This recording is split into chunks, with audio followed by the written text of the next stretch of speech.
Ustadz Rudiansyah dalam kultumnya di jeda sholat tarawih malam ke-19 Ramadan 1443 Hijriah di Masjid Al-Muflihun Banjarmasin menyatakan Ramadan itu syarat dengan berkah, banyak perbuatan baik yang terpuji yang bisa dilakukan dengan ganjaran pahala yang besar. Mari kita umpati habar nang satu ini.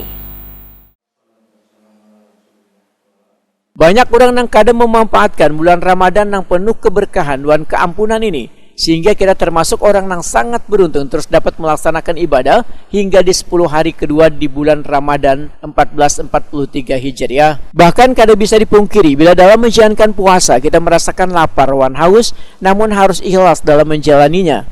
Demikian kultum Ustadz Rusdiansyah di jeda sholat tarawih malam ke-19 Ramadan 1443 Hijriah di Masjid Al-Muflihun, Jalan Kendedes 3, Beruntung Jaya, Banjarmasin Selatan, malam Rabu 19 April 2022. Menurut Ustadz Rusdiansyah, suami yang memberikan nafkah untuk berbuka puasa pada istri dan anak-anaknya, serta ibu-ibu yang menyiapkan buka puasa maupun sahur untuk keluarganya, maka kedua pasangan suami istri tersebut akan mendapatkan pahala yang sama. Asalkan melayani keluarga untuk bersahur maupun berbuka dengan hati yang ikhlas, maka Allah Subhanahu wa Ta'ala akan membalasnya. Lantaran urusan pahala, ujar Ustadz Rusdiansyah, hanya Allah lah yang tahu. Ya, karena kan bulan Ramadan ini kan lapar secara fisik, haus, malam juga bangun. Tapi itu lapar cuma Allah, kita harus ikhlas menerimanya.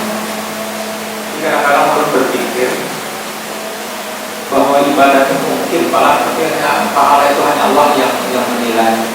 Ibu-ibu itu mungkin lebih besar pahalanya daripada kita. Kita ini kan bangun malam, tapi ibu juga bangun malam dalam rangka menyiapkan untuk bersahur. Itu kan memerlukan pikiran, kesiapan mental dan keikhlasan menyajikan makanan sahur yang nyaman-nyaman terpulih begitu. Kalau kita kan mereka bangun baca Quran atau mungkin apa yang dilakukan tasbih dan sebagainya, ya sebatas itu saja. Setelah itu kita makan siap saji. Ustadz Rudiansyah menyatakan Ramadan ini syarat dengan berkah, banyak perbuatan baik dan terpuji yang bisa dilakukan dengan ganjaran pahala yang besar. Maka pahala kadang hanya diperuntukkan bagi mereka yang menyisihkan hartanya, membeli makanan atau minuman untuk diberikan kepada orang yang tengah berpuasa di bulan Ramadan, melainkan pahala juga diberikan kepada mereka yang mengeluarkan tenaganya untuk membantu menyiapkan makanan sahur dan berbuka puasa di bulan Ramadan.